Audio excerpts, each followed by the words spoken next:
go. Watch me as I go. Should I look both ways before you cross me, baby? 'Cause I don't break for boys. I'm moving on.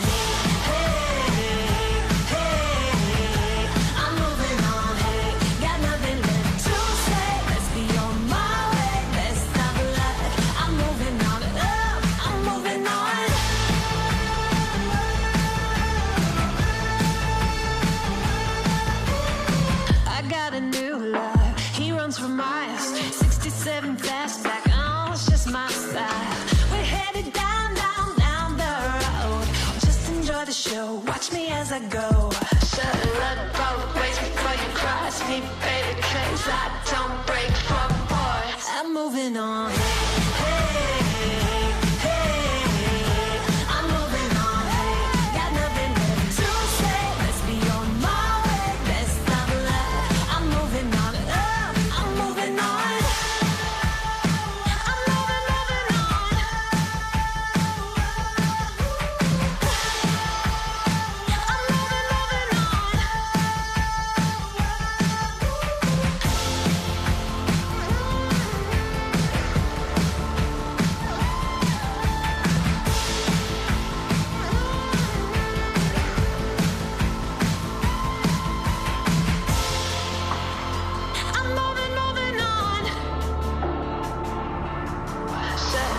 Both ways before you cross me, baby, 'cause I don't break for boys.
And welcome in to our racing here today at the Audubon Country Club. Matt Lauterbach in the booth. Alongside me is Jordan Missig. Our first race today on what is a very slick and wet day in Joliet, Illinois, is our GT Challenge event here. We're going to have 8 drivers competing in the race today as we welcome alongside Jordan Missig. Before we get to our starting grid, we got to talk about a lot of the track conditions, Jordan, because it's going to be very interesting to see how these drivers are going to navigate their way around the course and what is the slickest race of the year so far. Absolutely, yes. Welcome in, everybody, for a very slick race here on the Audubon Country Club's North Circuit today. Very tricky conditions that all 8 of our competitors here today are going to be facing against, especially with these tricky track conditions and the setup of the North Circuit. So with it raining here today, track surface, obviously, as we all know, is going to be very wet. So we're going to see a lot of drivers taking different lines that we're normally used to seeing, as well as it's going to come down to not as much of a car setup, but it's going to come down to more driver etiquette and driver talent here today to see who's going to come away with the win. So we're going to see a lot of action, a lot of skillful driving be on hand today, and I'm excited. I can't wait for this to get going. We're in for a cracking battle here today of the race.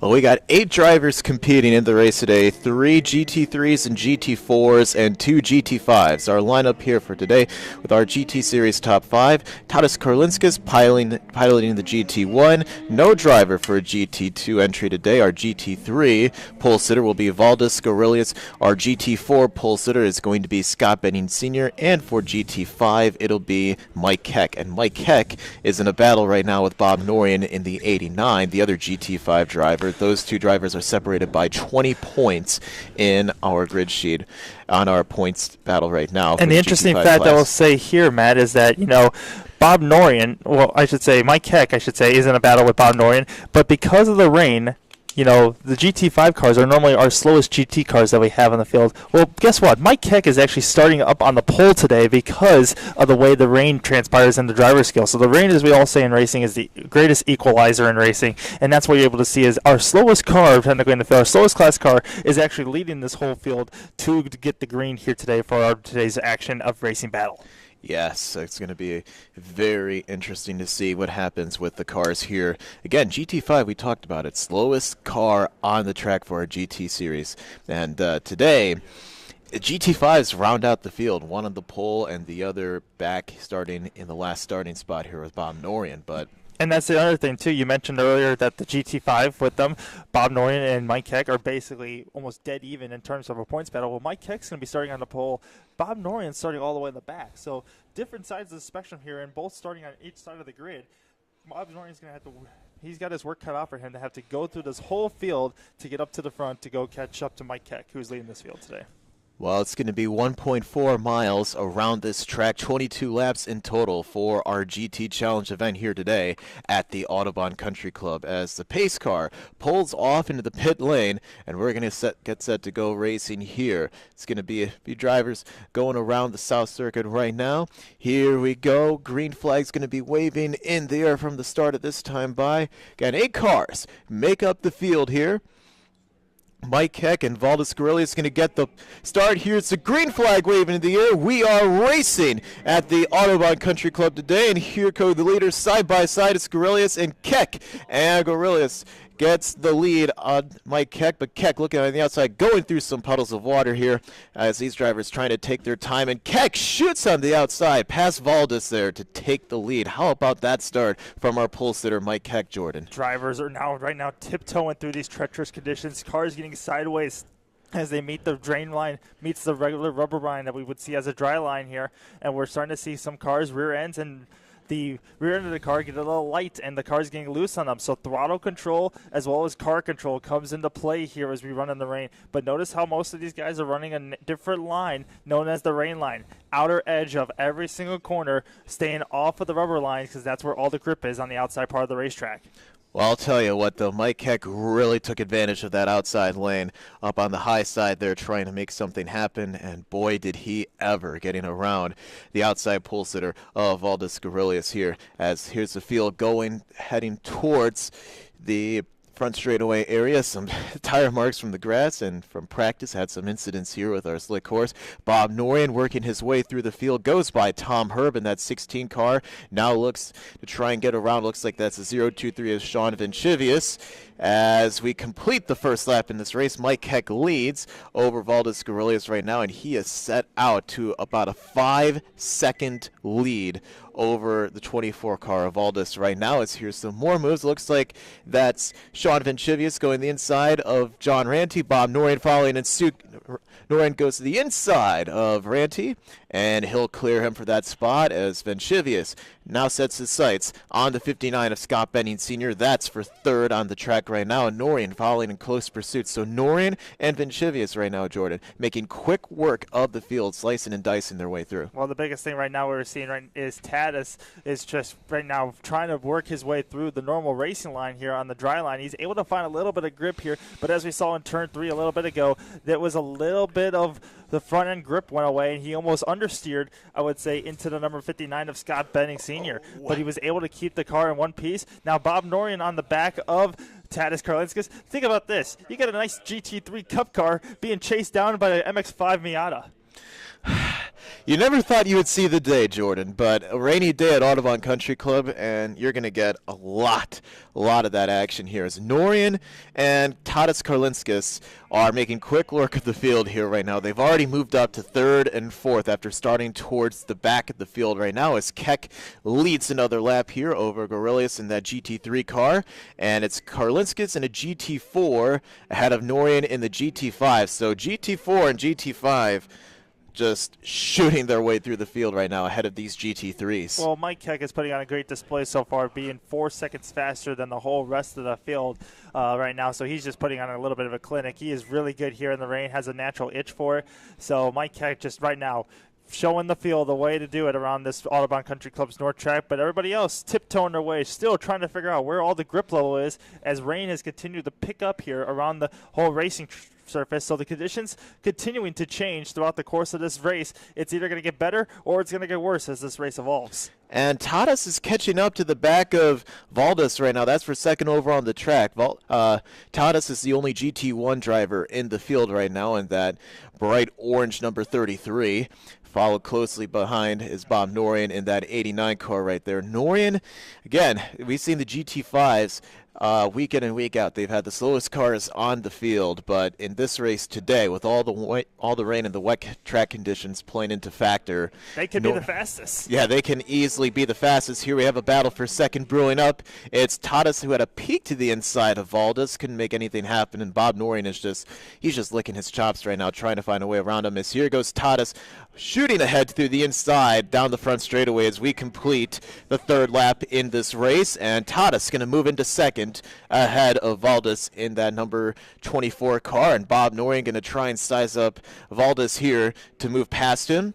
He stays behind him for the moment, now has a look down to the inside, and it looks like Bob Noreen is going to move up to third overall as he sets his sights on Tadas and the race leader Mike Keck. As we talked about, Noreen and Keck, they are in a tight championship battle right now. They were separated by 20 points coming into this race here, Jordan, and this was going to be a big deal in terms of the shakeup right now. Yeah, we knew Bob Noreen was in a 20-point disadvantage over Mike Keck, and that's what we were talking about, the huge point. As we get closer and closer towards the end of this year, the points battle starts to creep up higher as we see Bob Noreen now try to make a dive to the inside on Valdez going through turn number 6. They both are going to come out side by side here. Valdez is going to get a little bit of a better drive beating on the optimal racing line. Noreen is going to have to slide back in, and this is when the power of the GT cars come into play. You got Valdez in that BMW who has a little bit more power than what Bob Noreen does. But you look at the weight ratio of what Valdez has versus Bob Noreen. You know, he's having to slow down through the corners a lot more, whereas Bob Noreen can roll a little bit more speed given the weight advantage that he has in that Spec MX-5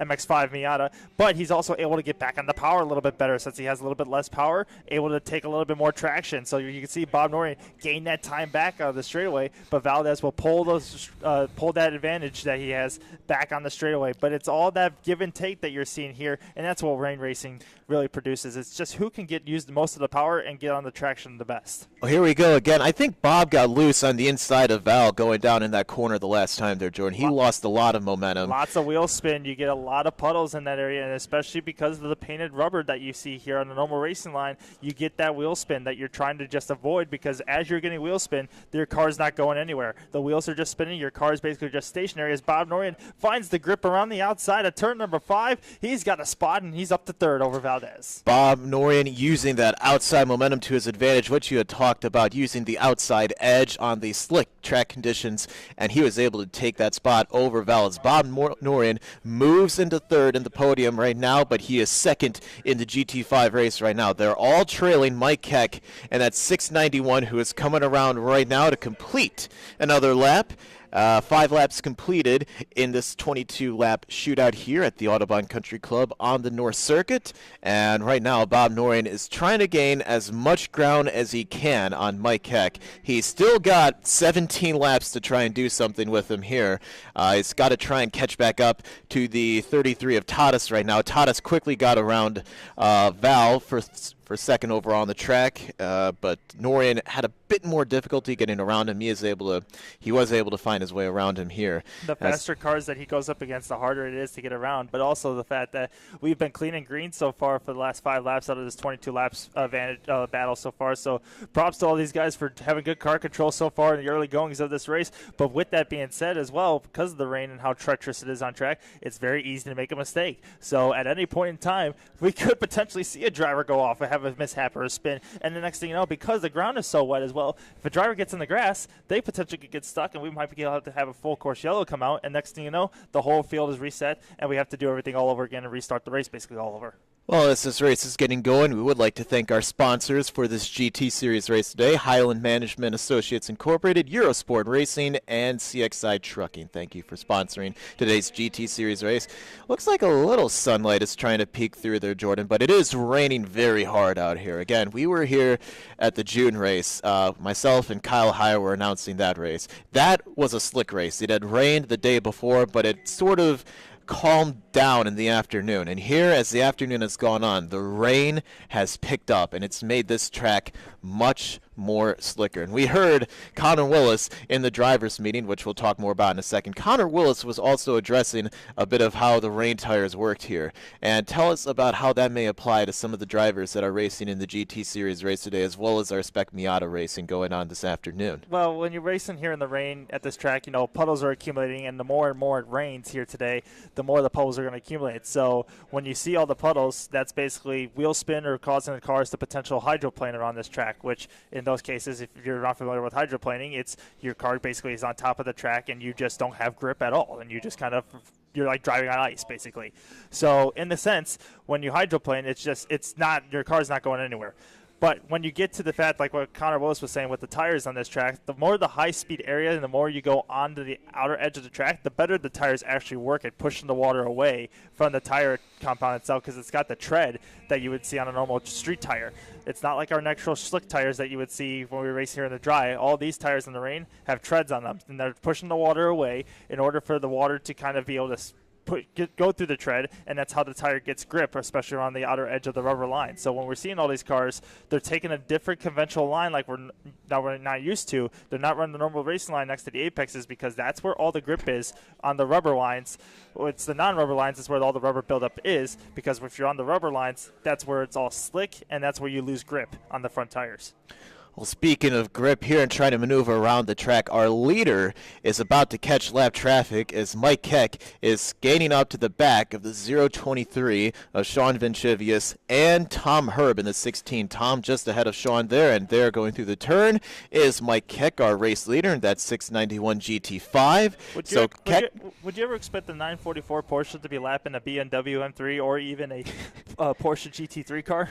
We would not expect it, but Jordan, this is is the rain race here at Audubon Country Club here today. This is exactly like Mid-Ohio or Watkins Glen that you see the NASCAR Xfinity Series raced at years prior, as we see Keck moving to the outside of Sean Vinchivius. He's going to put him a lap down, now setting his sights on Tom Herb, as Keck is going to lead another lap here, 8 laps into this 22-lap shootout here at the Audubon Country Club for our GT Series race, as Keck is trying to set his sights on that blue and white 16 of Tom Herb.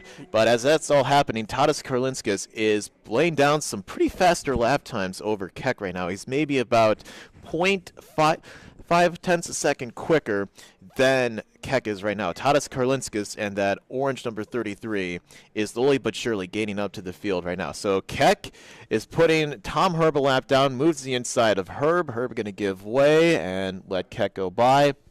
Behind them, it's Tadas Karlinskis in the 33 in second, Bob Norian, the other GT5 in third, Val Guerrillas in the number 24 car in fourth, Scott Benning Sr. in the 59 in fifth, then John Ranty in sixth. Those are the cars that are still on the lead lap, and Tom Herb, John Vinchivius are off a lap off the pace, and Julie Riggins has pulled off into the garage with pit issues right now. So 9 cars that started this race here today, only 8 remain on the track here. So you're going to see Tadas here going around. That is a newer car actually for Tadas. Brought that one out here, the bright orange number 33 for this race today. Chose a slick race to race it in, but right now he's making quick work of it, running second overall on the track, Jordan. Yeah, absolutely. I mean, this is a brand new car that he was able to showcase, this new scheme, I should say, that he's showcasing here. But Tadas has been able to put some pretty good laps down recently. He's been now in the low to mid 120s range, whereas Mike Keck's been in the 121 to 123, but now he's catching up to some lap traffic here. So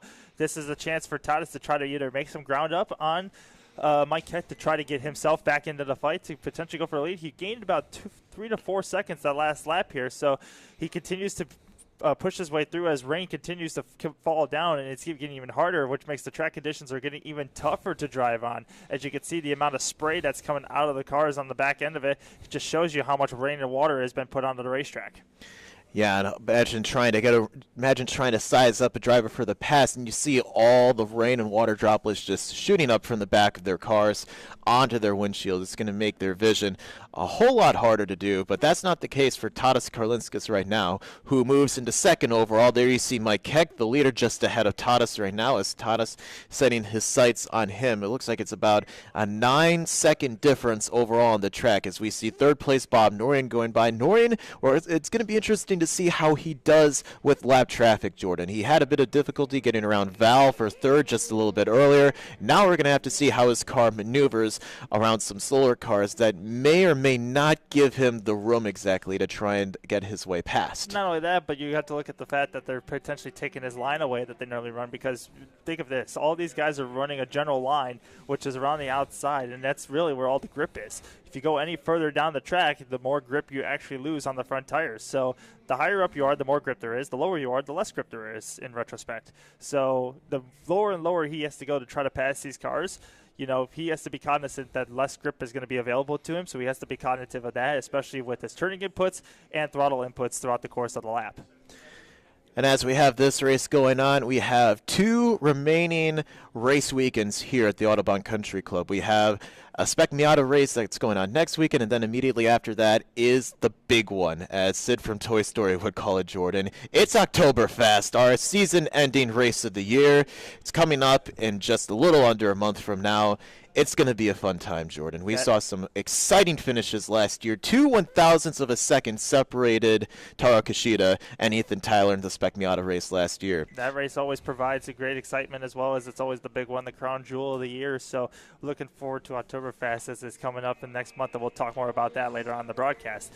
But we got right now Bob Norian was able to get by Valdez in the turn 6 there. Lost a little bit of the rear there as he's trying to get on throttle. He hit a little bit of a slick spot there with the rubber line. So that's rear kind of kind of snapped a little bit. Now he dives to the inside of Tom Herb. Tom concedes the corner a little bit. Bob goes from the inside bed to the outside to get right back in the rubber line in the groove, and he's able to just shoot away down the front straightaway, uses that MX-5 power to pull away from the Porsche GT3 Cup car. Norian has struggled in that area of the track, I've noticed. He had a bit of a tough time getting around Val, around him for third, and then here going by some lap traffic here of Sean Vincivius and Tom Herb. He got off that corner really rough on the inside there, but he was able to make quick work of Tom Herb in that number 16 GT3 car to go by him there. As here goes Sean, who's lost a lot of time to Tom. I'm not sure if Sean ended up sliding off the track somewhere back where we couldn't see, but lost a lot of time to Tom Herb. They were racing pretty closely together there that last lap, but Sean ended up losing a lot of ground to Tom there for that what is a battle between 7th and 8th overall on the racetrack. But Bob Norian continuing to shoot his way up through the field right now, but he's got a lot of ground to try and gain back up to the 33 of Tadas Karlinskas and our race leader, Mike Keck, in the number 691. Leaders just past the start-finish line to get the halfway flag, so we are halfway through this event here today. Mike Keck has been leading this entire way so far. He's been perfect, hasn't put a wheel wrong yet, has just put the number 399 of John Ranty a lap down right now, or 339, excuse me, of Ranty a lap now. He's coming out to the back bumper now of the 59 of Scott Benning Sr. as they roll through turns number 4 and now head into turn number 5 here on the North Circuit. Here we go. Mike Keck again trying to maneuver his way through lap traffic, pulls all the way up to the back bumper, now has a peek to the outside. Benning is blocking his vision there at that 691 car. Look at the water just shooting up from the back of that car. Mike Keck going to have a hard time trying to get around Scott Benning, who is not making it easier for him to get around. Benning has been a bit of a roadblock in terms of letting cars in the lead lap go by him. It happened to John Ranty in the earlier GT race back in June, and here he is a roadblock in front of the 691, our race leader of Mike Keck. But it looks like Benning's going to pull up to the outside, and Keck slides up the track, nearly contact, but Mike Keck, our race leader, able to finally get around Scott Benning Sr. in that 59 car right now to put him one lap off the pace. Jordan, Benning Sr. was not making it easier for Keck to get around him there. I mean, yeah, the spray is going to be happening with any car that gets on track right now, but Mike Keck was doing a nice job trying to peek to the inside a little bit, get a little bit of vision on his driver's side of the car, and then once he was just kind of running the line behind Scott Benning Sr., but then once Benning went to the outside, picked his lane, Mike Keck kind of decided to alter his line a little bit, go to the inside, had more confidence and more momentum, shot to the inside and was able to make the pass, slid up, almost got into the side of him, but gave him just enough room.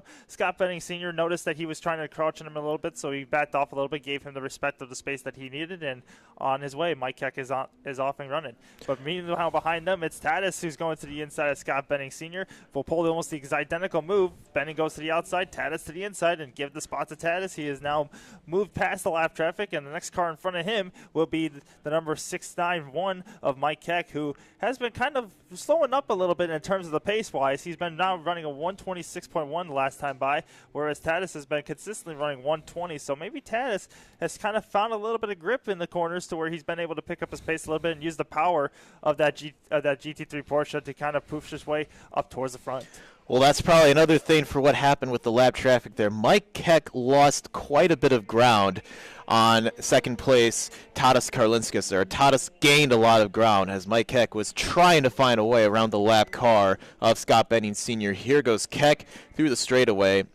And that gap that was about 9 seconds just a few laps ago is now down to 5.5 as a result of Keck struggling to get around Benning Sr. the lap car there as Benning Sr. in that red, white, and blue 59 trying to hold off John Ranty in that black and white number 339 car. Again, that is not a battle overall for class. Benning Sr. running a GT4, Ranty running a GT3. John Ranty is second overall in the GT3 class behind Val Val in the 24, who is currently running 4th overall on the track, but he is ahead of Tom Herb in the 16 car, who is also 1 lap off the pace. Our class rankings right now, Mike Heck, the overall leader, is our leader in the GT5 class, ahead of Bob Noreen, who runs 3rd overall on the racetrack in the number 89 GT5 car. Tadas Karlinskas has no class competition today. He is the lone GT1 car out there right now.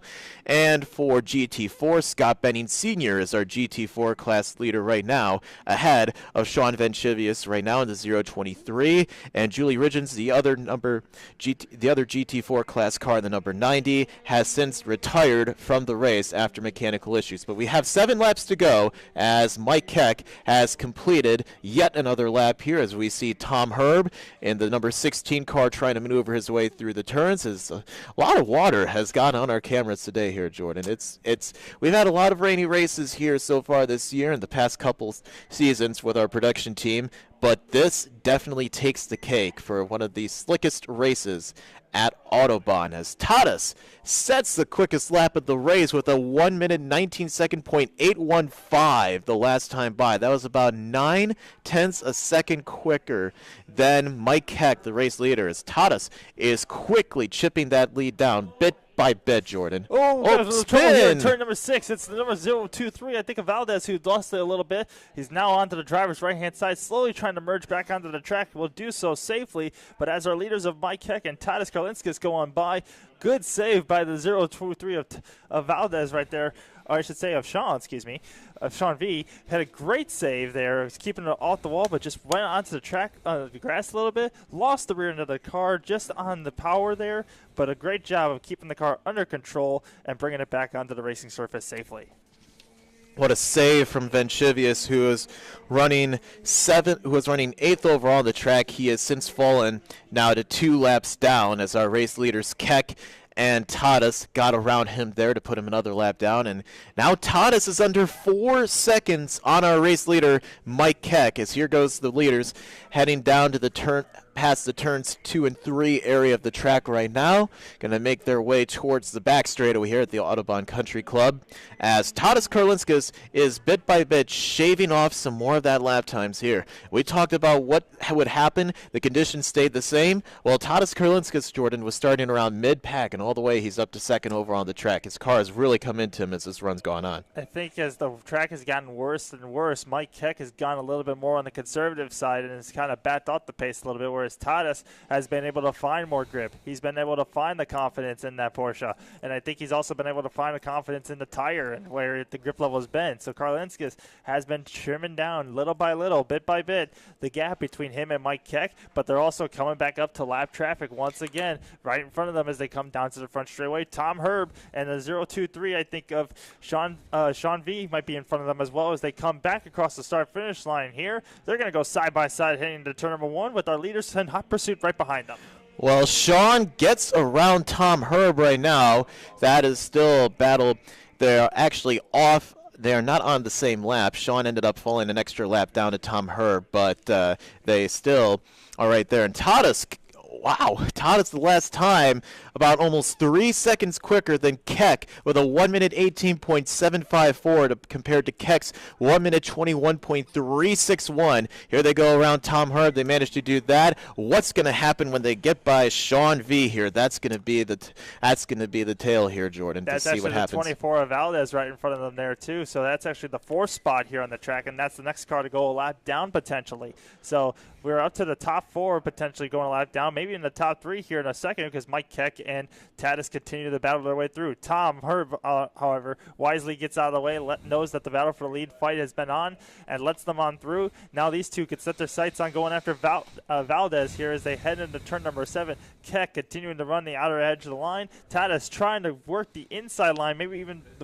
the regular racing line, gets a little squirrely there off the exit of turn number 7, ending into turn number 8, hits a puddle, loses the traction here, but he'll get the run down the main straightaway. Well, Keck's going to pull up right to the back of Val. Val just shooting up all that water. Here goes Tadas looking to the inside. Big run for Tadas Karlinskas, and it looks like he's going to take the lead in this GT Series Challenge. New leader, Tadas Karlinskas, pulls out ahead of the 691 of Mike Keck like a cannon, just shot right past the leader and the lap car to take over the race lead, as Mike Heck, who's led every lap so far, gets overtaken for the race lead. And just like flying a magic carpet right there, Tadas just flew right by Mike Heck, going by for the race lead there. That's what happens when you get behind a lap car on slick track conditions, Jordan. It's the horsepower of that Porsche that really made it happen there, but Mike Heck is not done yet. He's still trying to rim ride that outside lane a little bit, trying to get all the grip he can. Tadas, however, has been pushing quite a bit. He wants to be careful here not to make a mistake here or overstep his boundaries a little bit, as he is pushing this car pretty hard, I would say, in the case. But Tadas, nonetheless, has been under control the entire time and has been showing quick lap times and quick speed throughout the course of the last few laps, and that's what he's able to make his way up to Mike Heck, as we have 4 laps to go, coming to get 3 to go this time by. Well, Tadas Kurlinskis chased down Mike Heck this entire race and finally got around him there, as Tadas, as the GT1's trying to reclaim the top spot here at Autobahn, Jordan. Rain, that's not going to slow them down at all. They're just going to shoot through the rest of the field and get to the lead. That is exactly what Tadas Kurlinskis in that 33 car has done. That brand new bright orange number 33 GT1 car is looking very good here in the remaining laps of this race today, as Keck is following in close pursuit. Our field behind them is Bob Norian in the 89 in third. Norian is still on the lead lap. He is coming around to complete his lap this time by. And then it's Val in the 24 and fourth, Scott Benning Sr. fifth, John Ranty sixth, who we're following with right now, chasing after Benning. And behind them is Tom Herb in seventh and Sean V in the 023 in eighth. As this battle is the closest on track right now. This is for fifth overall on the track. Scott Benning Sr. in the 59 and John Ranty in the 339. They're not fighting for overall class position, Jordan, but you can imagine that John wants to try and get in the top 5 overall ahead of Scott Benning in the 59. Here it goes to the inside as Benning goes wide up the hill. Now Benning going to have that preferred momentum on the inside, but Ranty shoots ahead, and John Ranty going to take over the 5th spot from Scott Benning Sr. in that 59 car there. What a move on the outside, Jordan. I was able to get more traction, more confidence through rolling minimum speed through the corner, able to get back onto the power smoothly, and off John Ranty is. He moves up to the 5th spot, passing Scott Benning Sr. Like you mentioned, it's not for class position, however, it is for overall position. So that moves John Ranty up to the 5th spot, Scott Benning Sr. back down to 6th. Tadas Kurlinskis has now passed the start-finish line, going off into turn number 3 as he has 2 laps to go this next time by. Mike Keck will remain in second, 3.5 seconds behind him. Does he have anything left to do with this? They're running about the exact same lap times, so even close with each other, but still a pretty big gap between the two. Well, I think the big thing that Keck is worried about right now is making sure that the 89 of Bob Norian is still behind him, because that is the big point battle of the day for GT5 right now between Norian and Keck. Norian started all the way back in 9th, and he has moved all the way back to 3rd. Keck, however, won the pole, and he led most of the laps today except the last couple, as it looks like he'll take 2nd spot right now, bearing any major catastrophe to the race leader, Tadas Kurlinskis. Yeah, Mike is well within reach to want to be sitting in second right here. He doesn't need to go battle Tadas if he wants to, but he is well comfortable finishing in second here, trying to just beat Bob Norian, as that's his main competitor right now. As we see Tadas come off the final corner, going to receive the white flag this time, as we have one more lap to go around the Autobahn North Circuit. Puts another lap down on Sean V right there as Sean goes by the start-finish line. Mike Keck to follow him. But what a run from Tadas Kurlinskis in today's race. Started towards the middle of the field, made quick work of some cars on the initial start, and he has managed to get his way up to the lead after chasing down Mike Keck in that 691 the entire race so far. And here, he doesn't care whether it's rain or shine. He just wants to win a race here today, Jordan. Tadas has been moving his way really smoothly through turns 3, 4, and now turn 5. He has been getting lower and lower on the racetrack, as we've seen, almost running the rather dry line there, but nonetheless has been able to find enough grip within those tires to shoot enough water away to be able to keep the traction that he needs to keep pushing forward. Tadas, as he moves now through turn number 6, comes down the hill towards turn number 7 and looks for home with about a couple of corners left to go and the final lap of the race. Here we go through the final couple turns right now. Makes his way down towards the front straightaway here. And Tadas Kurlinskis, that new car, his first start in that new car at Autobahn, is going to make it a one-for-one deal in terms of wins and starts here today. Tadas Kurlinskis going to come around. He'll see the checkered flag waving in the air. Scott Benning Sr. gets his white flag. Tadas Kurlinskis takes his checkered flag to win the GT Series Challenge race today. And Mike Keck is going to beat Bob Norian in the GT5 class event here at Autobahn. Tremendous racing today. It's Tadas winning, Mike Keck in the 691 second overall. We're going to see Bob Norian coming around here in just a second. There's Norian, has a look pulling up to the back of the lap car. It looks like that's Val, and it looks like Norian's going to stay behind Val for the moment, but they're not on the same lap as Norian finishes third overall. Val looks like will take fourth. John Ranty fifth. Scott Benning Sr. in sixth. Then Tom Herb seventh. Sean V in eighth. And Julie Ridgens rounds out the top 10. So, interesting racing here going on today, Jordan. Was an interesting GT Series Challenge event. Had some different faces up towards the front of the field that you wouldn't expect for the most part, but at the end it's another GT1 class victory. Absolutely. Prelude for our Spec Miata racing going on later today. Absolutely, and the best is yet to come, I would say, too, with all this rain action happening. You know, the racing was great in GT Challenge and the GT Challenge race. I think it's going to be just as good, if not even better, in the Spec Miata race. So a lot of action still yet to come, and a lot of good side-by-side racing action that we are just excited to see happen in the Spec Miata group that's coming up next. All right, our GT Series top 5 winners overall. Tadas Kurlinskis winning the GT1 Challenge. Val Guerrillas in the GT3 class is the winner for that category. Scott Benning Sr. in the 59 is the GT4 winner. And Mike Keck, finishing second overall in the race today, is your GT5 class winner. So that'll do it for today's GT Series Challenge event as the cars make their way down the pit lane here. Coming up next is our Spec Miata battle here. We're going to have the SM and the SM2 cars going out at the same time on this slick track surface. As it looks like the rain has lightened up just a little bit, Jordan. The rain has sort of let up a little bit.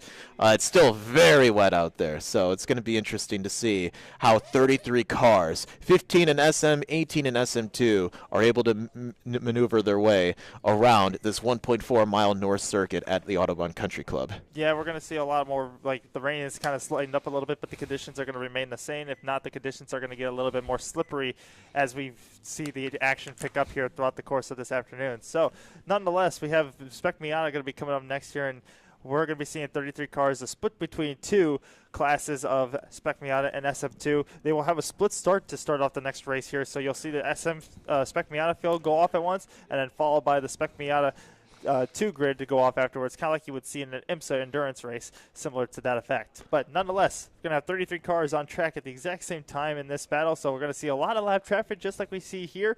We saw a lot of spins during the qualifying session here, Matt, and I think, you know, we hope in the race when it comes it's going to be a little bit cleaner than that, but that also can allude to some wild card action that can happen throughout the course of the race. We'll definitely find out in our Spec Miata racing coming up in just a little bit. That was our GT Series Challenge event. Alongside Jordan Missig, I'm Matt Lauterbach, and we'll be right back in just a little bit for the start of our Spec Miata Race Challenge.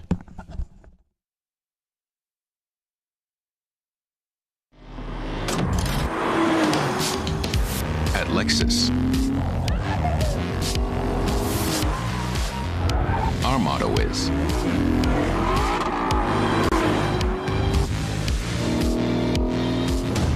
you have to feel it to believe it. Experience the exhilaration of the Lexus Performance line.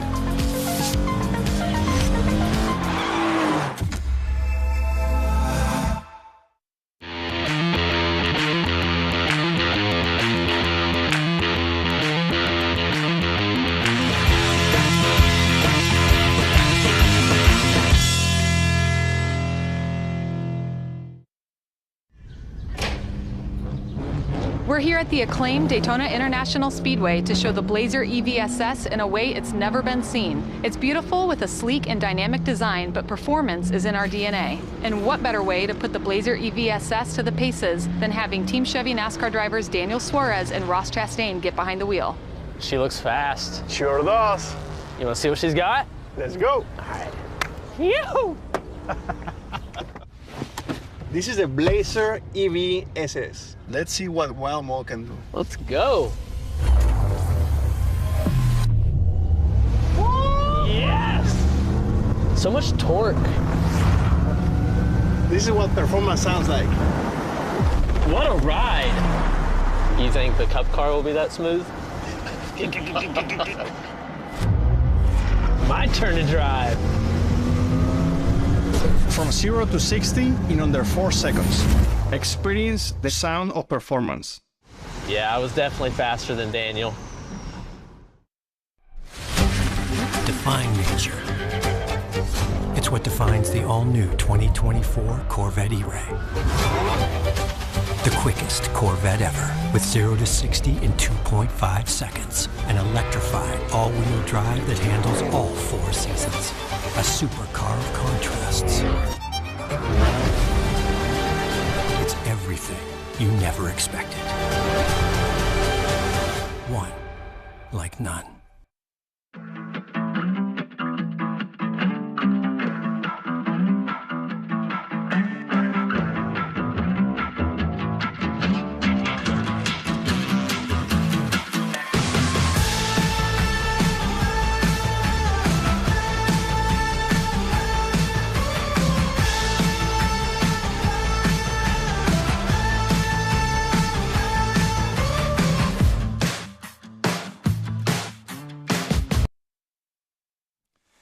And welcome back to the Audubon Country Club for this afternoon's action of racing here on this Sunday afternoon.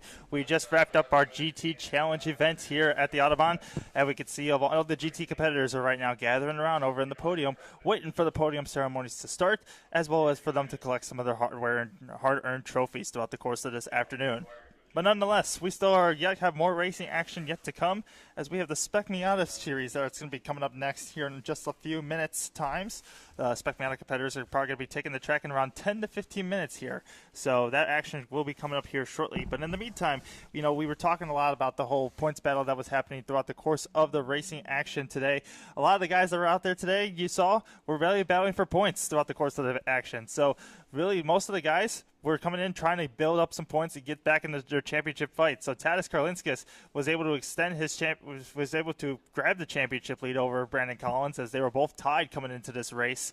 And Tadeusz, for racing today, will add another win to his credit. So therefore, he's now going to move ahead in the championship standings, meaning Brandon Collins, with the rest of the races this year, might need to be near perfect in order to come ahead and win this championship battle. In GT2, we were able to see we had nobody else in GT2, so actually Brick Casey Sr. continues to carry his points lead. Ron Wyszynski was planned and scheduled to race earlier this morning, but had unfortunately opted out as we got closer and closer to race time. But in the course of GT3, we saw Valdez was able to get out there and race, John Ranty as well, and Tom Herb. So all three of those guys were picking up crucial points throughout the course of this afternoon. Valdez was able to chip away at that points lead, but Ron Wyszynski was able to hold a very healthy point lead. He continues to remain the points leader as we move into the final couple races of the season. Charles Margosian also in GT4 was the point leader coming into the race.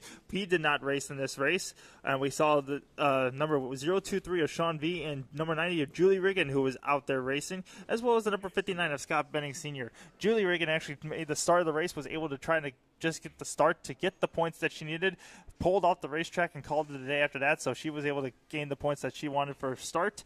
Sean V and Scott Benning Sr. were able to get points that they needed to catch back up on Charles Margosian, but once again, Charles Margosian was able to keep the points lead with the healthy point lead that he has. And we've talked about in GT5, Bob Norian and Mike Keck were battling it out for the points lead as well. Mike Keck was the points leader coming in by 20 points over Bob Norian, and with him starting up front coming into the battle, he now comes away with the points lead. So Mike Keck is now our points leader over Bob Norian going into the final couple races of the season, but that championship battle is anybody's game going into the final 2 rounds of the season. So, why an Audubon Championship is important here at Audubon Country Club? Well, people always complain or would say why the championship is important here for the club, and it's really bragging rights throughout the course of the whole year. You kind of come in as a defending championship. You come in with a chip on your shoulders, your shoulder and head held high over everybody else. You're the man to beat coming into the season. So everybody always wants to be coming away as a champion here at the club. But nonetheless, at the end of the year at the awards banquet ceremonies, we always get really good, hard-earned trophies, really unique trophies as well, especially with your name on it too. So it's always nice to see your name get called up at the awards banquet with have a nice big trophy of even your car, the track, or something unique about the whole series that you ran in or the track itself, and then you get to display it on your mantle in front of everybody else to see, especially if you have your building here at the Audubon Country Club. You want to really put it on display in front of everybody so whoever comes to your building can understand and see what you're all about here at the Audubon. The other thing we had here today, too, or this weekend, was kart racing, too. We had the Margate Ignites Challenge Series come in. So if you're unfamiliar with our karting series that we have here at the club does have its own member series running under the Margate Ignite Challenge system. We have our own member racing league that happens here with the Ignite Series program, coming with the Ignite Rookie, Ignite Juniors, and Ignite Senior categories. And everybody runs in those classes throughout the member racing series here at the club. But once a year, we have the Ignite Challenge Series. Margate puts on an Ignite Challenge Series that goes to 5 different racetracks across the Midwest, such as TNT Kartways, Midstate Kart Club, Gateway Kartplex that happens out there, Whiteland at some point in times, or even out in Quincy, Illinois. And then they always make the stop here at the Audubon Country Club, which has always been known as one of the most favorite spots to come and onto the calendar and one of the best racetracks they go to on the season. So the Margate Ignite Challenge Series was in town here yesterday, tackling on the kart circuit Audubon kart track that we have here on property. Bunch of members were out there having a ball, racing with some of the guys around the whole country who raced in the Margate Ignite Series. Samuel Bowman, Scott Bowman's young son, was able to come away with the victory in both races in the Ignite Juniors. So he was the one and only Audubon member to come away with victories here, representing Audubon very well and holding down the fort for our guys coming away with the victories in the Ignite Juniors. Other guys that were racing member-wise were Logan Nealis, Evan Cooley in the Ignite Senior categories. We also had Weston Pike, I think was his name, was out in the junior class, as well as we had Samuel Bowman, like I mentioned. I would say Fisher McDonald was out there as well. I would think missing one more. Gavin Gleitzman, who you'll see be racing later this afternoon, and Spec Miata was racing as well. So we had a lot of guys out there. Weston Pignani, who was out there. That's the name. Was out there racing all weekend long. So congratulations to all those guys for making it out there, being able to race and everything. But not only that, the Audubon Country Club has also been able to have that karting facility as one of its now entry-level areas into the Audubon Driver Academy. And that Audubon Driver Academy today was able to come out with this new recipient as well, which we'll talk about later today on the broadcast with you guys. But throughout the course of the karting, too, the Audubon Country Club has now brought in that karting aspect of its driver academy to allow coaching and drivers to get better with the karting program, get started in karts, go through the coaching program, be able to talk about how we were able to get on track with the coaching. And then next thing you know, we've tried to throw our drivers through the race school. And next thing we like to see them is racing in cars here on the big track over here. So the Audubon Driver Academy has been really well suited for drivers like not only myself, but every other driver here at the Country Club to talk about on how they've been able to become better drivers around the Country Club.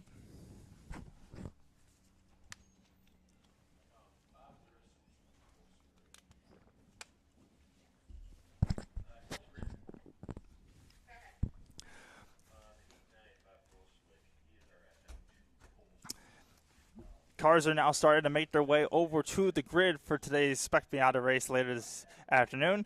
We have now just started to see some cars making it to the grid and are now kind of formalizing into their grid spots. So the grid is starting to become set as we get closer and closer to the Spec Miata action later today.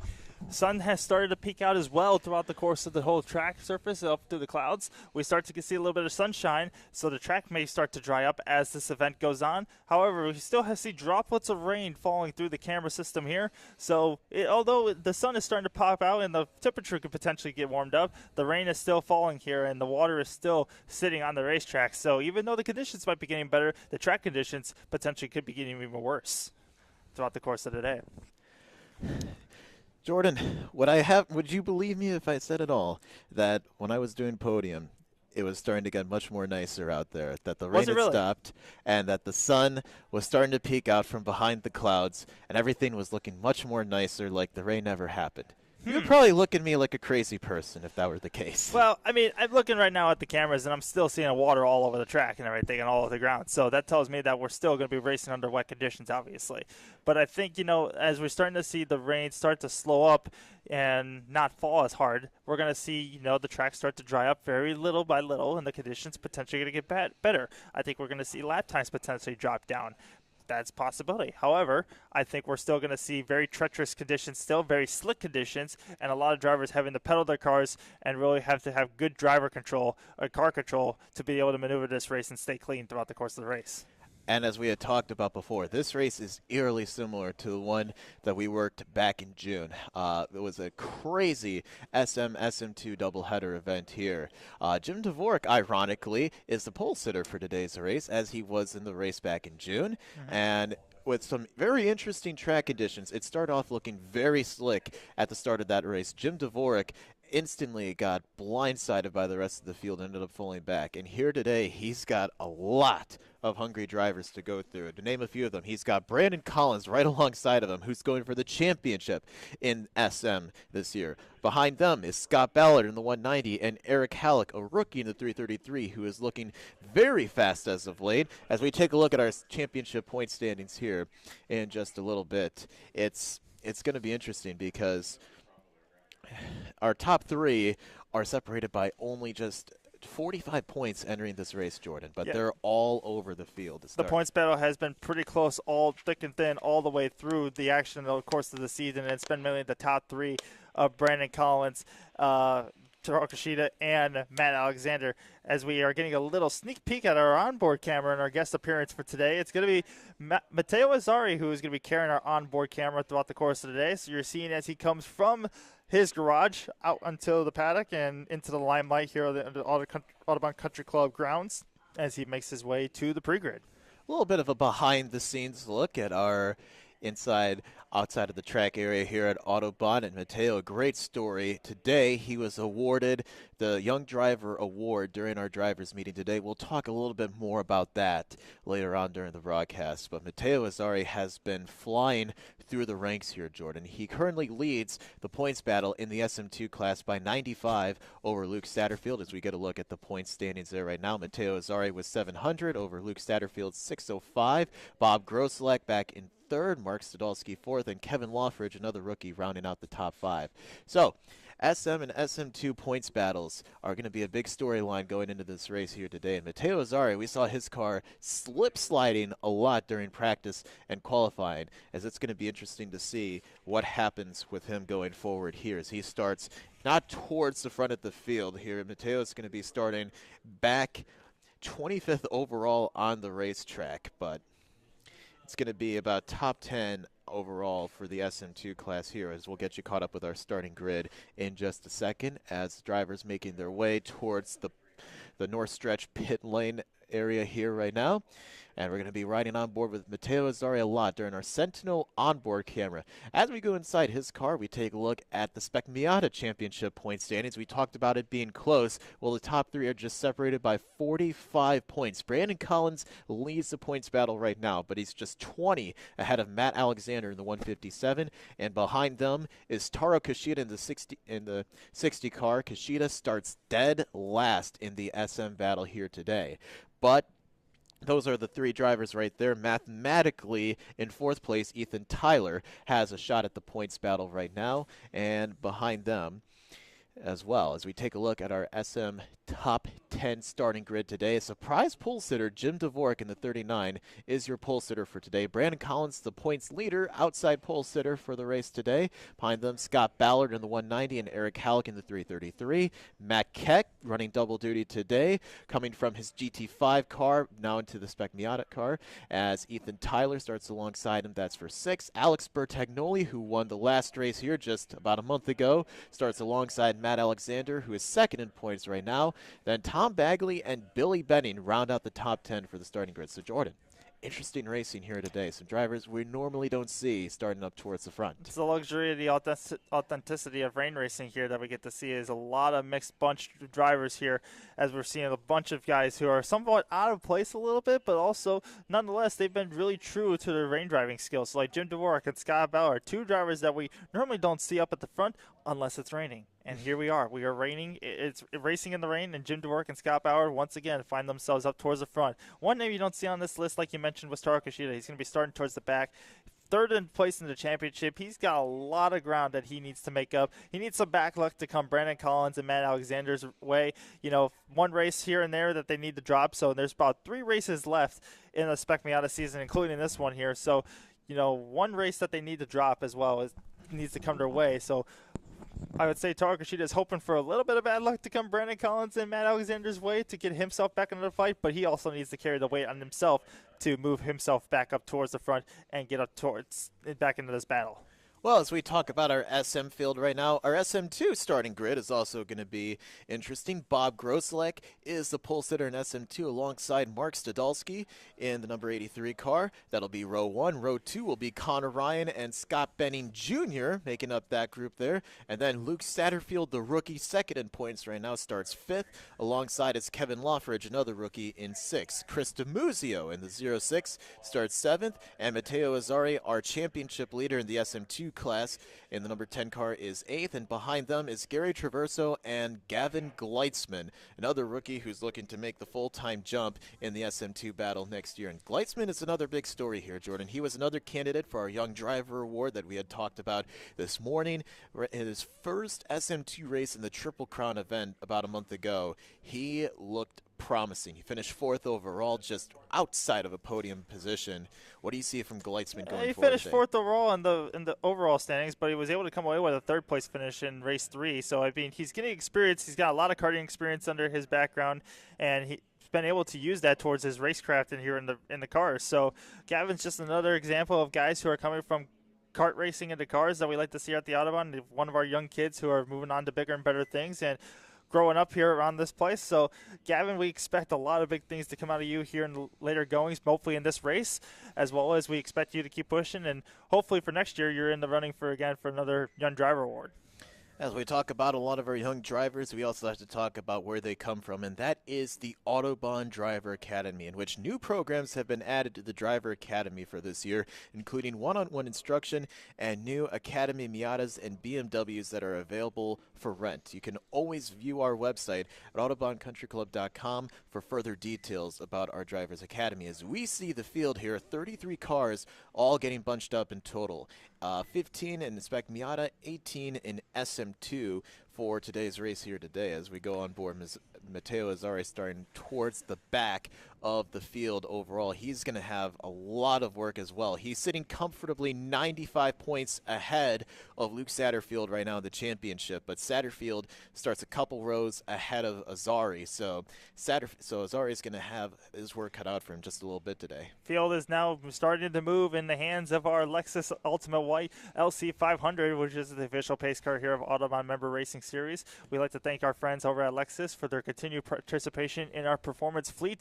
We have about 3 to 4 of the Lexuses here on staff with the ICS 500s, as well as other various cars here that you can check out at our performance fleet during our lunchtime touring sessions that can happen every day around here at the club around noon. If you go from 12:10 to around 12:40, which you can take your cars out for 50 miles an hour lap around the pace car of the Ultima White LC 500 around the beautiful Autobahn Country Club during our lunchtime touring session. So we thank Lexus for their continuous partnership with us here at the Autobahn Country Club, and thank you for giving us this ultra white LC500 as our official pace car.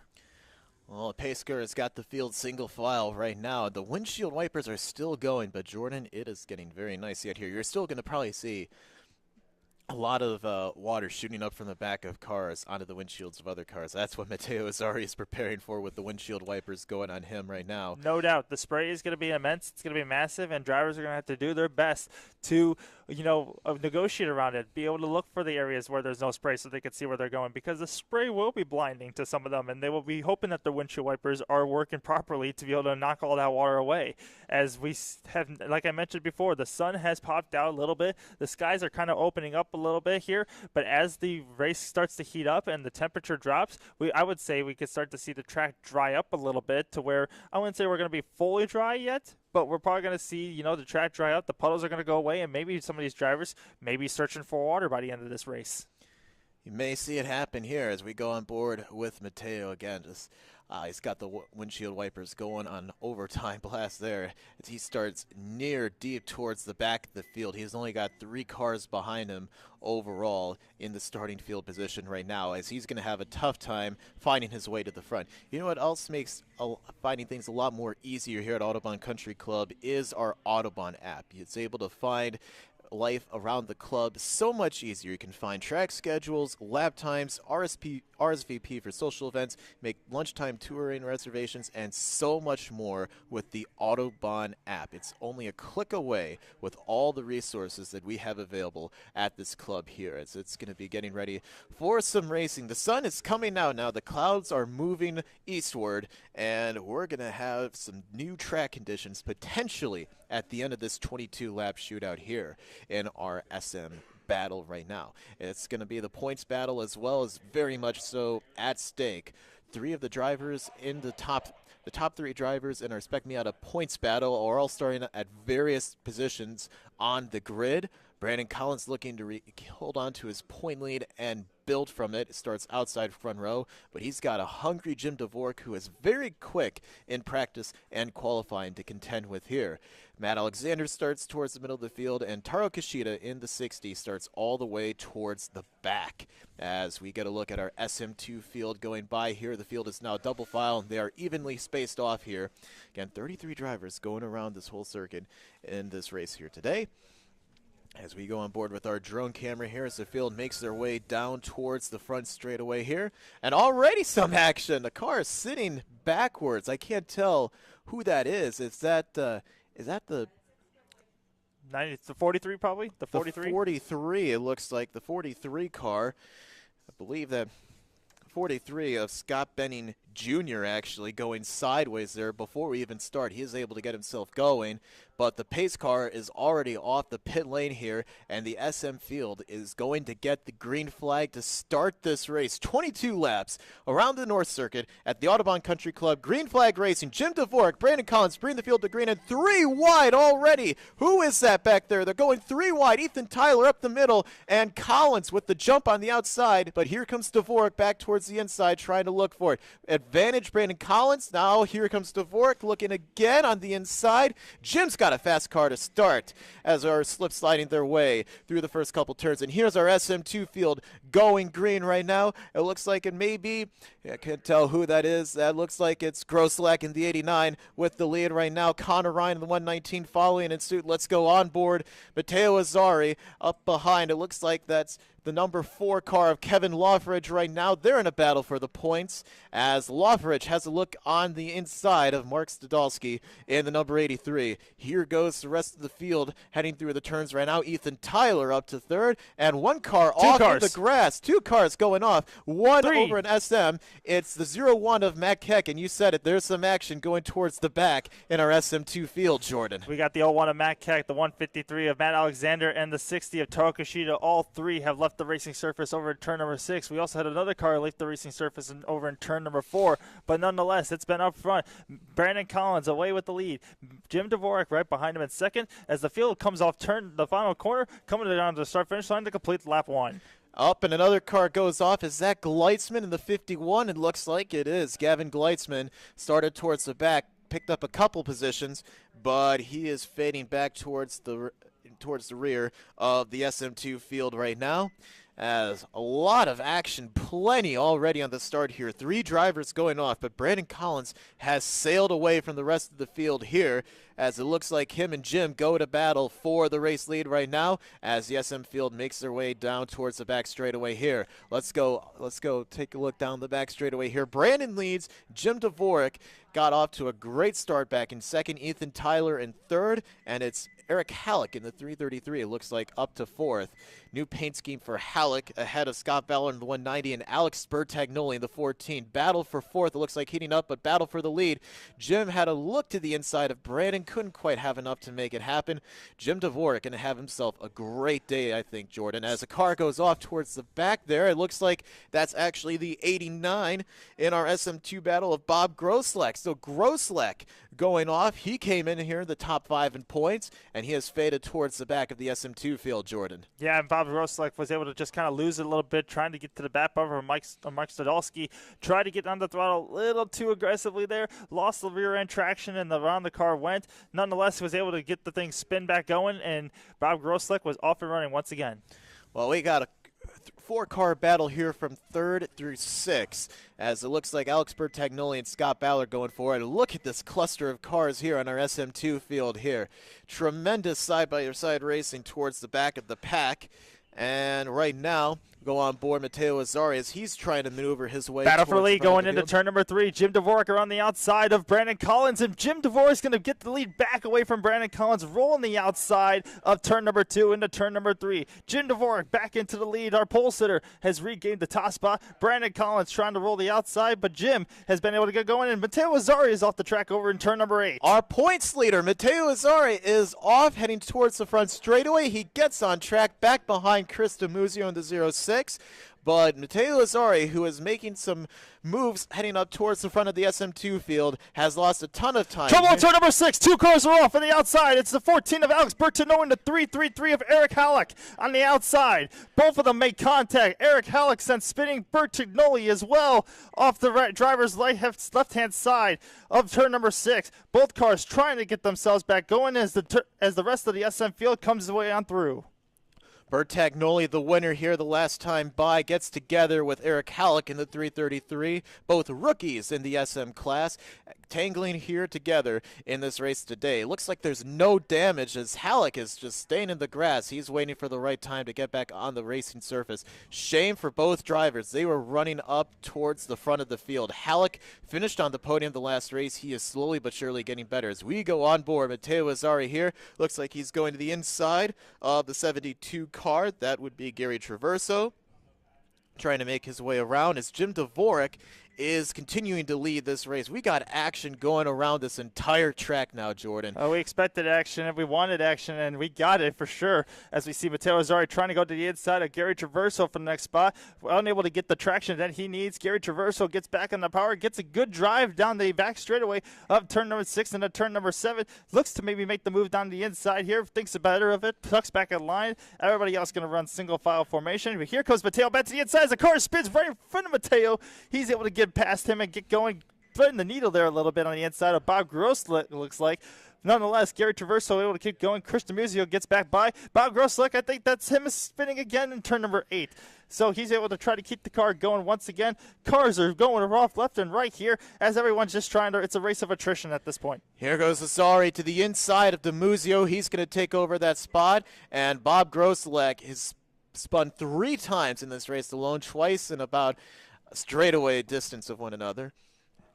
And here goes Matteo Azzari now looking to the outside of Traverso again here, trying to make up some of that lost ground. But Matteo Azzari dodged a major bullet that last time by. Almost hit that spinning red car there. Able to just stay on the brakes and just avert disaster as Dvorak, as all this is happening, he is pulling away from the rest of the field here, Jordan, as Brandon Collins is falling closer and closer into the clutches of Ethan Tyler and Scott Ballard in the 190. Jim Dvorak right now looking to potentially get his first career win here in the Spec Miata class, as we saw a little bit of side-by-side contact action there between Matt Keck and one car right behind him, I believe. I think that was the number 83, if I'm correct. No, it's the 3 of Tom Bagley there, getting a little elbows out, door banging action there. Seeing both rear cars number 3 of Tom Bagley and 14 of Alex Bertinoli get a little sideways there with the rear as they light up the rears coming out of turn number 2, but able to keep the rear end from underneath them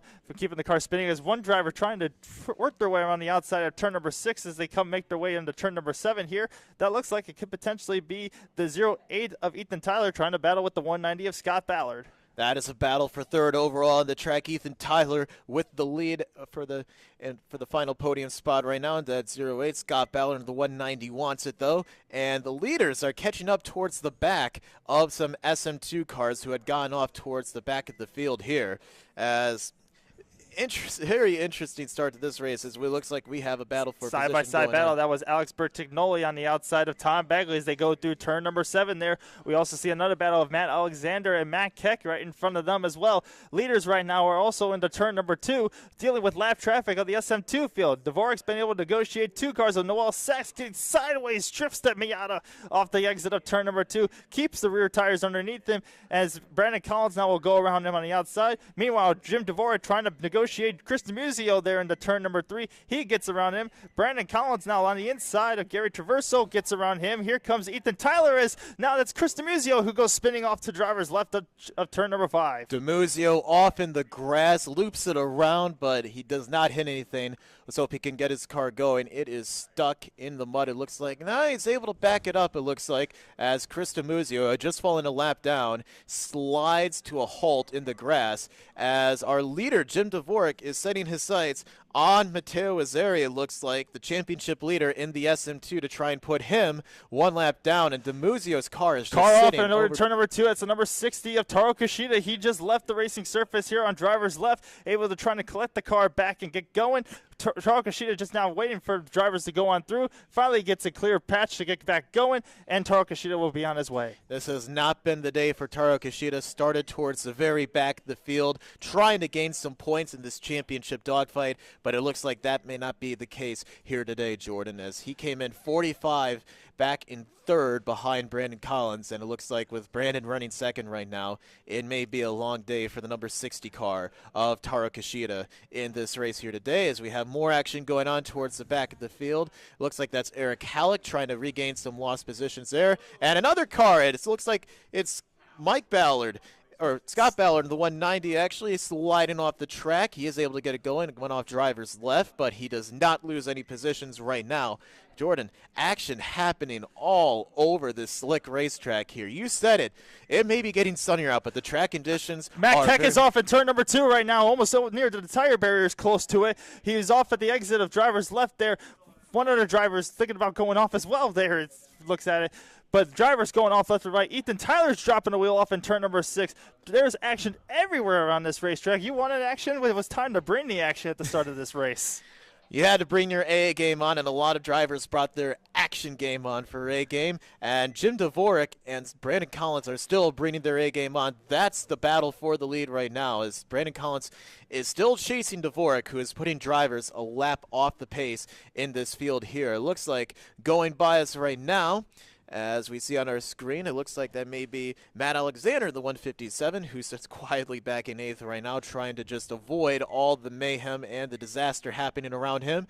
Another battle going on here towards the back. It looks like that's Gavin Gleitzman and Art Zeismer going for it there, as Gleitzman sails beyond Zeismer there for the second, and there goes Taro Kishida trying to hang on. As the action kind of mellows down a little bit here, Jim Dvorak's been the only one who's been able to run a 1:26 lap timer on here, but he's been negotiating lap traffic here, and negotiating lap traffic has allowed the 144 Brandon Collins back into this fight. He's got 2 lappers in the SM2 class. That's Luke Satterfield and Bob Grosslick in the 89 that Brandon Collins is trying to negotiate here. He splits the 2 as he goes through turn number 5, gets them both, and now sets his sights on Jim Dvorak in front of him in that 39. What a move from Brandon Collins in that 144. He took a 2-for-1 special on those 2 SM2 cars there. And sliding towards the back, one car nearly spun, but he is able to save it. I couldn't tell who that was, as we see Ethan Tyler going past Scott Benning Jr. there, that 43 car, as the field making their way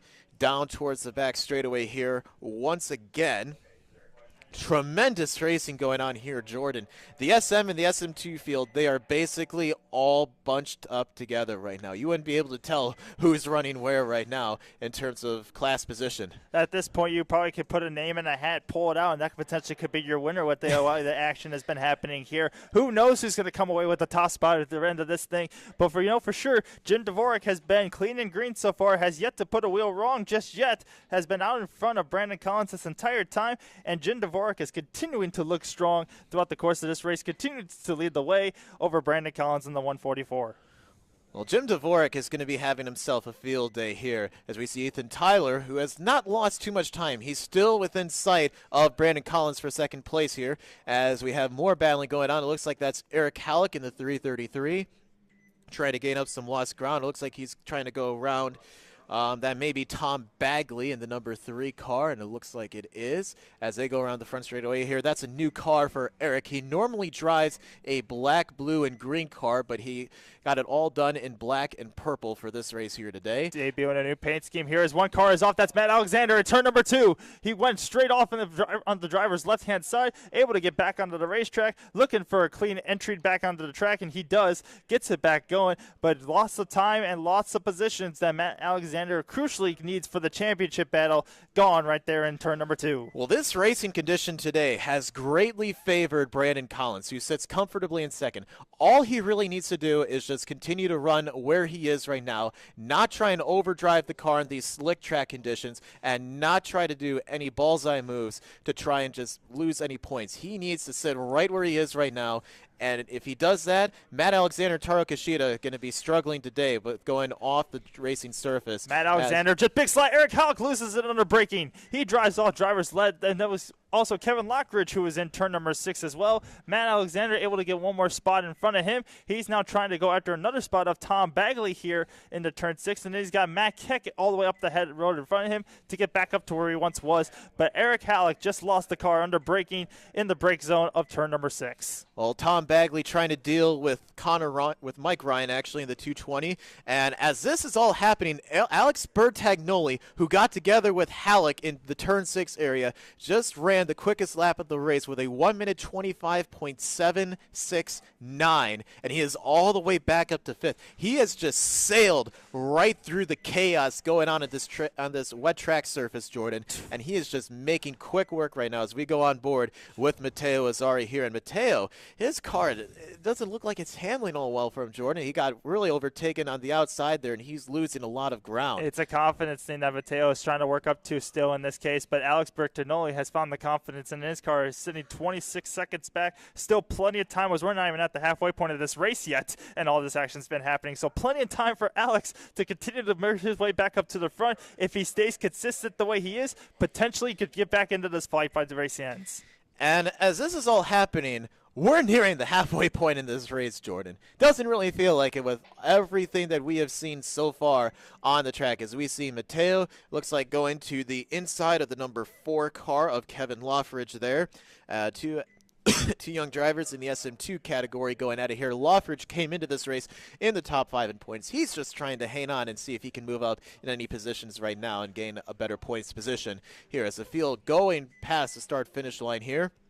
As it looks like Matt Alexander is trying to gain up some more ground here in that number 157 car. As we see Mike Keck in the 01, it looks like, going by. This field needs to be very, very careful going through it. The track is going through some very treacherous conditions, Jordan, and we still have a whole lot of side-by-side battles from we see on our monitors here. Top 3 are actually spread out pretty spaciously here as Jim Dvorak continues to lead the way with this even gap over Brandon Collins, and Ethan Tyler has been able to remain that gap as well pretty evenly between Brandon Collins and Jim Dvorak. So those top 3 are kind of all in lockstep formation, you could say, going through all the lap traffic in front of them. They're getting around the lap car, the number 51 of Gavin Gleitzman, who we talked about a little bit earlier, through turn number 8 and 9. They'll come across and come out of turn number 9 to come get the halfway flags this time. Halfway in the air here at the Autobahn, and we just are getting heated up on all the racing action. There's still lots of spray being displayed here around the track. Some drivers still continuing to look for some water here to keep the tires pretty cool, I would say, in temperature-wise. But nonetheless, Jim Dvorak getting a little out of shape coming into the breaks on the turn number 2, keeps the rear end underneath him, goes to that corner, and is able to drive away with Brandon Collins hot in pursuit. Ethan Tyler behind him. Gavin Gleitzman giving away for the 0-8 of Ethan Tyler as they can continue their on their way battle between the top 3. I like what Gavin did there. He almost got in the way of Brandon Collins going down the front straightaway, but saw that better of it as Collins was getting closer and just pulled to the inside. Was like, I don't want to be a part of this, and just pulled to the inside as soon as he saw the 0-8 of Ethan Tyler coming. But I'll tell you what, as this battle's going on, Alex Bertagnoli is still putting down some fast laps. Bertagnoli running a 1 minute 25.598 the last time by. He runs 5th overall on the track, but he got off it with Eric Halleck a few laps earlier in this race, and he's been on the comeback ever since. As we see the remainder of the field going by here, some more battling going on for position, as there's Bertagnoli, it looks like, in that number 14 car. As we see behind them is Taro Kishida, the number 60, who is off the lead lap right now, going by 15 of Art Zeismer. Those are a couple lap cars, and behind them it looks like it's a 0-1 of Matt Keck.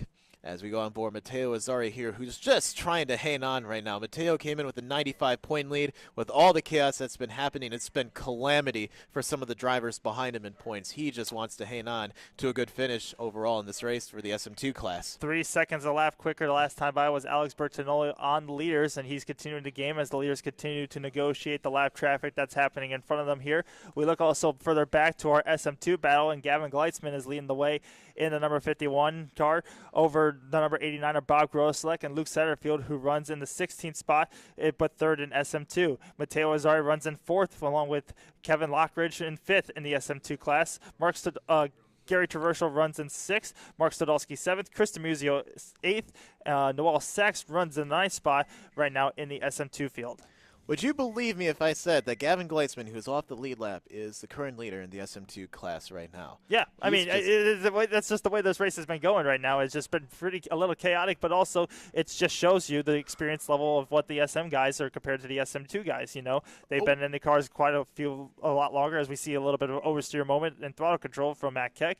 But it's coming to rain. You know, most of the guys in the SM2 class, this is their first race ever in the rain, whereas you see a lot of guys in the Spec Miata series have raced in the rain for quite some time. So, yeah, there's a huge speed difference as we see one car right in front of Matteo spin it, and that's the number 43, I believe. He's off in the grass here on driver's left-hand side, just outside of turn number 5. Scott Benning Jr. loops it around in the same area Chris DeMuzio did. His car looks to be stuck. We'll see if he's able to get it going. He tried throwing again, reverse there, was able to get the wheels turning, but wasn't able to move at all. Trying to still see if we could get a little look on that to see if he's able to get moving at all, but unfortunately he still remains stuck there on the left side of turn number 5. Yeah, it's rained here quite a bit. His tires may be stuck in all that mud and wet surface on the track here. No full course caution yet. He's yet. moving. He's trying to move. The wheels are spinning. He's kind of digging himself a little bit of a rut here. Can he get the car moving there? He just needs to be a little careful with the throttle control to get that thing moving and then keep his foot to the floor. Meanwhile, the battle up front before potentially a yellow comes out. It's the number 39 of Jim Dvorak and the 144 of Brandon Collins in turn 6. Brandon, his car has gotten a lot better as the run has went on. He is laying down some faster laps. He was about 0.7 a second quicker than Jim the last time by. And these two are going to be going for it, but running faster than Brandon.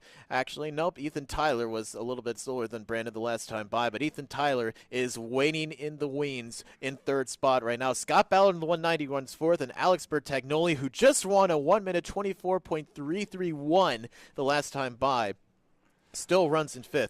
We stay green for the moment here. No caution as of yet, as Benning Jr.'s car is still stuck in the mud in that area of the track. That is in the turn 13 area on the North Circuit right now, and more cars going side by side. Benning Jr. is trying to do everything he can to get that car going as Jim Dvorak and Brandon Collins continue to go to battle. He's kind of dug himself a little bit of a mud pit there. The wheels are spinning and the car is not going anywhere at this point. I think he has kind of beached himself a little bit there as the number 43 is trying to get going, just cannot get the wheels spinning at all to get the car moving at all. Yeah, Scott Benning Jr., shame for him. He was running decent in the SM2 field as we see this whole gaggle of cars here going by. As this all happens, it looks like we're going to go to a full course yellow for the 43 of Scott Benning Jr., whose car is stuck in the mud in the turn 13-14 straight on the North Circuit. So a shame for Scott Benning Jr. And this is going to bunch the field back up here, Jordan, which will be interesting because Brandon Collins was gaining on the back of Jim Dvorak there for the race lead. Now he's going to be all over the back bumper of Jim on the restart with just a few laps to go, and he's going to size him up for potentially the race-winning move. Yeah, potentially, and this whole neutralizes the whole entire field, not only for the Spec Miata field, but in SM2 as well, as we now be able to see that the whole field is going to get nullified. The whole field is going to bunch back up together. You're going to see now in the SM2 category, Gavin Gleitzman is currently your leader with Bob Grosslek in second. He's going to be right on the back bumper of Gavin Gleitzman, and we got Luke Satterfield and Matteo Azzari, the top four in the championship, but the top four on the track as well, going to be all right next to each other, getting another chance to battle each other for the win. Well, it'll be a lot of fun here on this restart right now. And this bunches up Alex Bertagnoli as well, whose car was also coming in very nicely for him in that late stage. Bertagnoli got around Ballard for fourth. And right now, he won the last time we were out here back in August, and he's got a fast hot rod underneath him here right now. But it's going to also be interesting to see what happens with some of the lap cars in our SM2 field. Taro Kishida a lap off the pace. Art Zeismer a lap off the pace in our SM field. And we also got a lot of SM2 cars that are also a lap down. Matteo Azzari, the championship leader. Kevin Lothridge, Chris DiMuzio, Noel Sachs. All these drivers running off the lead lap as we see the safety truck pulling up to Gary Traverso right now, or not Gary Traverso, Scott Benning Jr. in the 43 right now for the moment. As all this mayhem and action has been happening on the track, we would like to thank our sponsors for the Spec Miata race, Cutting Edge Graphics and First Bank Card Processing for sponsoring today's Spec Miata race. Thank you to our sponsors as well. And I made the earlier remark about Gavin Gleitzman because Gleitzman leading the SM2 category. This is only his second or third start. His third start actually in an SM2 class field, and he is leading the SM2 class right now over the likes of Bob Grosslek, Luke Satterfield, and Matteo Azzari in this race right now, Jordan. Yeah, absolutely. Gavin has been a good job, doing a really good job, and I would say a very mature job of being able to stay up front here. He's sitting currently right now in the 12th spot overall, but has been able to put in together a stellar drive to where he's not really putting the car in too much of a risk, nor has he really been putting a foot wrong throughout the course of the day so far as well. So Gavin Gleitzman been doing a really good job keeping his nose clean, but also Bob Grosslek has been able to stay up there with him. He now gets a chance to come back to the fold and get up next to Gavin Gleitzman to have a shot at potentially going for the win of this race. Well, they're finally getting Scott Benning Jr.'s 43 car out of the mud. They had to put it on the cable there to drag it out, and Benning Jr.'s car is back on the racetrack. He lost about maybe 2 or 3 laps by sitting in the mud there. So, shame for Scott Benning Jr., but his bad luck may be Brandon Collin and Ethan Tyler's good luck as they're trying to find a way around the 39 car of Jim Dvorak, who is having his best run of the season so far here today. So, going to see what happens on this restart. It's going to be fun with these wet, slick track conditions, and with the sun starting to come out, we still got a lot of dark clouds back behind there. So, the rain may not be out of the area just yet, but Jordan, you never know. Anything's possible in this race today. Anything is possible, and the thing is that's going to come into play here is going to be some lap traffic. As I look a little bit further back in the field, you got the top 3 all nose to tail with each other, but then right behind them is the number 25 of Dave Hicks, who separates the top 3 and the number 14 of Alex Bertagnoli. So you're going to have Dave Hicks, a lap car, play a little bit factor. Also, I look further back, you got the 51 of Gavin Gleitzman, the SM2 leader. Have a lap car of Gary Traverso in between him and the number 89 of Bob Grosslek. So right there, that's going to be some guys and some lap traffic that's going to play a little bit of a factor here. Hopefully those guys can kind of get a little bit out of the way as we go back to green, but also at the same time, we're hoping that those guys will not also interfere with this the battle that potentially could be for the win here, as when we get ready to go back to green, we potentially could have 5 laps to go in this race. Well, the lights are out on the pace car, which means he is pulling off in the pit lane this time by. It's Jim Dvorak in that turquoise 39 as the leader. Brandon Collins in the blue and silver 144 in second. Then Ethan Tyler in the black and white striped 08 in third. Alex Bertagnoli fourth. Scott Ballard fifth. Matt Keck sixth. Mike Ryan seventh. Tom Bagley with a great run in eighth. Matt Alexander has remained in ninth. And Eric Halleck heading on to a top 10 spot here in 10th. And Dave Hicks with a strong run today. Have not said a whole lot about Dave. He's running very quietly right now in the 11th spot. Dave Hicks just avoiding a lot of the chaos happening around him. And Gavin Gleitzman, 12th overall on the track is the leader in the SM2 class field. So the pace car pulling off here, Jordan. Single file restart. Jim Dvorak, Brandon Collins, Ethan Tyler. Here we go. We're going to get the green flag this time by. Jim going to try to set the pace a little bit quick here, coming to the restart zone. Going to try to get on the gas pretty early here to try to pull away for the rest of this field. The green flag is back in the air. Jim Dvorak on the quest for his first win here continues with about 5 laps to go. What a run from, looks like Bert Tagnoli in the 14, pulled to the inside of Ballard, trying to get around him here for that spot. And Bertagnoli goes to the outside of Ethan Tyler. They're going to be 3 wide going into this turn, and Tyler prevails. Ballard and Bertagnoli go side by side. Advantage Bertagnoli. He takes back the 4th spot, and Jim Dvorak has sailed ahead of Brandon Collins in the 144. Great restart for Dvorak. Gavin Gleitzman would have benefited from this the most as Brandon Collins is off the track. Brandon Collins in turn 4 going off to Narnia over here on the right-hand side. Does a little bit of a bounce here as he goes over a drainage pipe, it might be. But, you know, Brandon Collins now trying to come back onto the racetrack, does it in a safe manner, but now he's got a lot of ground lost, positions losing left and right, as there goes the number 60 of Taro Kushida by the number 144. Disaster on the restart for the points leader. Looks like he had it all made. He got into that turn a little bit too hard and got some major error. Better hope that the suspension isn't a little bit banged up on that car after going over what looks like it was a drainage pipe. On board, Matteo Azzari here, who's going around a gaggle of cars. That's Matt Alexander, the 157, shooting by him right there on the outside.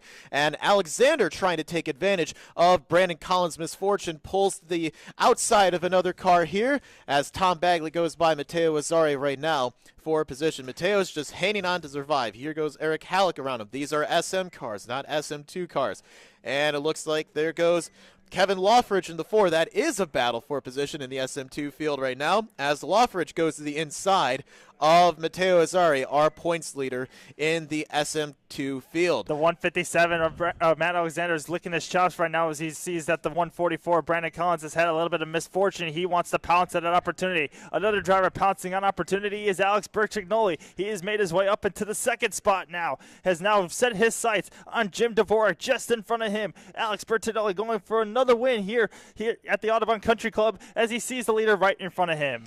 Well, I'll tell you what, Alex Bertagnoli has the fastest car in this part of the race here. Dvorak ran a quicker lap the last time by, but Alex Bertagnoli, as his car has gone on in the run, it has gone significantly faster here as we have 4 laps remaining in this SM field battle at the Audubon Country Club, and the field is still getting themselves a little bit more stacked up towards the back of the pack. Let's take a look here going by.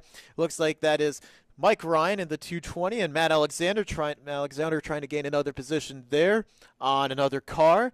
He is trying to gain up as much points as he can, with Brandon Collins having his struggles and misfortunes in this race today. Look at this gaggle of cars going up the hill, heading towards the front straightaway, Jordan. As we get closer and closer to the end of this race, the desperation and the moves are going to start to come in more in the fold. As we see a little bit further back, that's the number 13, Luke Satterfield, the 10 of Matteo Azzari, and the number 4, Kevin Lockridge. That's for 3rd, 4th, and 5th in SM2. As we look forward, as one car is spinning, I think, on turn number 2, that might be the 190 of Scott Ballard in turn number 2. He has lost it a little bit, loses a spot to Ethan Tyler. Tyler moves up to 4th, Ballard back to 5th.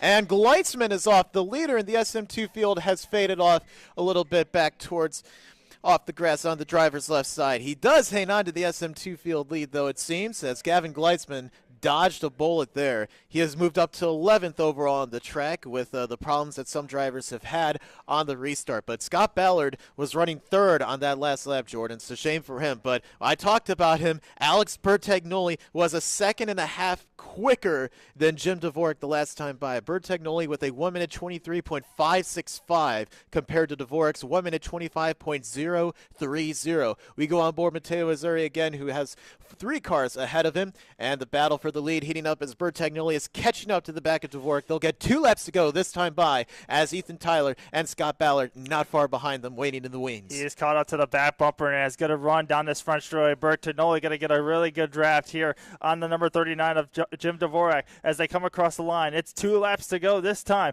Dvorak leads the way. Bertagnoli looks to the inside, wants the lead, looks into turn number 1, thinks better of it. Dvorak sends it in, and as we come through turn number 2, Dvorak going to take the defensive line on the inside. Bertagnoli going to try to roll the outside here. Dvorak going to get a little bit of wheel spin. Nonetheless, he holds on to the lead, defends it off and going into turn number 2. Looks to the inside. Bertagnoli on the outside takes the lead. What a power move from Alex Bertagnoli in the 14. Use that outside momentum to his advantage. New leader, Alex Bertagnoli, going for another one here today as Jim Dvorak falls back to second. Dvorak, who led the most laps today, he's not out of it yet, trying to find a way around the 14 of Alex Bertagnoli. Ethan Tyler sits back in third. Scott Ballard in fourth. Completely different field here. What a topsy-turvy race today. One car off, that's the 01 of Matt Keck in turn number 4 right there. He's off driver's right, but able to potentially keep it going. He's trying to get the car moving again, able to keep it going. He's going to have to get back onto the racetrack. Nonetheless, back up front, we see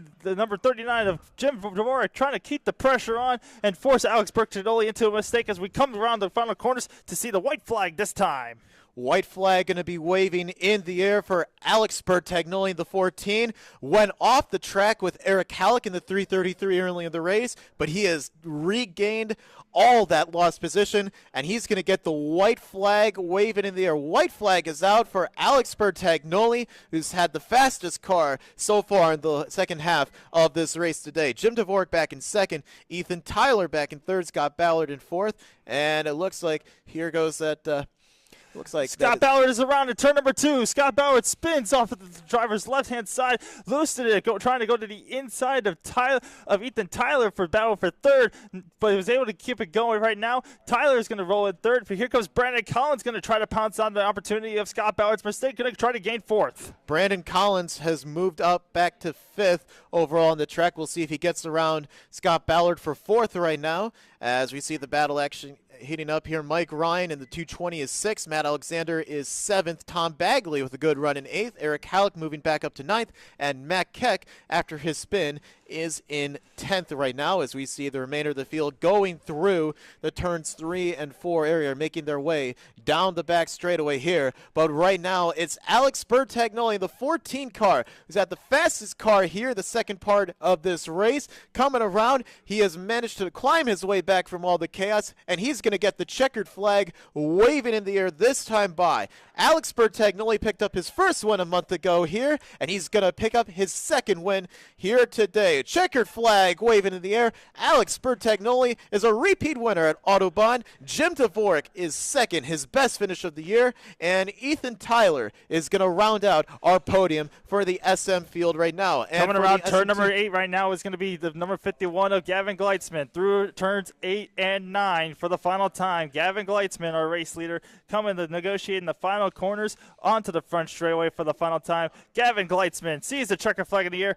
First career win for the young rookie of Gavin Gleitzman. Comes across the line, takes the win. And Bob Grosslek going to come across the line in the second spot with the coming across the line in the second spot. And then it's going to be the number 10 of 13 of Luke Satterfield right in front of Matteo Azzari. Here's the battle for third as of right now. On board with Matteo Azzari, drafting all the way to the line. Luke Satterfield going to gain the last podium position, and Matteo Azzari will have to settle for fourth. But a good points day nonetheless. He keeps the points lead intact.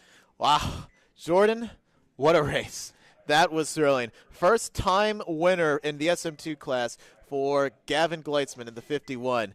So this was incredible. Our podium results for Spec Miata today. Alex Bertagnoli wins, Jim Dvorak in second, and Ethan Tyler back in third. And our SM2 podium is Gavin Gleitzman in the 51 winning over Bob Grosslek in the 89 in second, and Luke Satterfield in the 13 back in third, as we see the remainder of the field getting the checkered flag as they make their way down the back straightaway and heading towards the pit lane area. So Scott Ballard's going to come away with a fourth place position in SM. Brandon Collins rebounds to come back in fifth. Matt Alexander tries to limit the damage, finishing in sixth, but unfortunately, both of these drivers of Brandon Collins and Matt Alexander might use this race as one of their drops here, so nullifies the damage of potential points gained for both of them. Mike Ryan will come home in seventh, Tom Bagley in eighth, Eric Halleck in ninth, and then Matt Keck going to round out the top 10, finishing in 10th.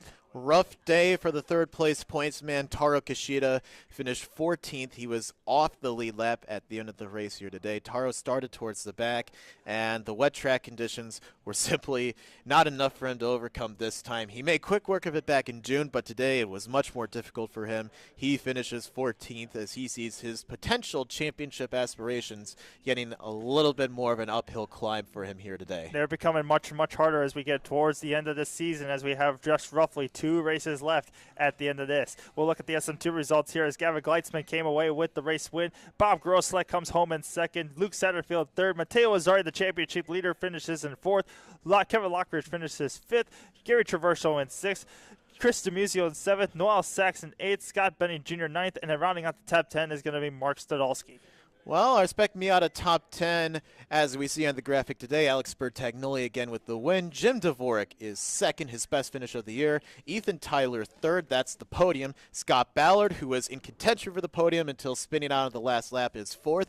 Brandon Collins, despite going off with that slide, has managed to climb his way back up to fifth. Matt Alexander, his points rival, is a spot behind him in sixth. Mike Ryan in seventh. Tom Bagley with a strong run in eighth. Eric Halleck making nice work after going off the track. He finishes ninth, and Matt Keck in the 0-1 rounds out the top 10 for our Spec Miata race today.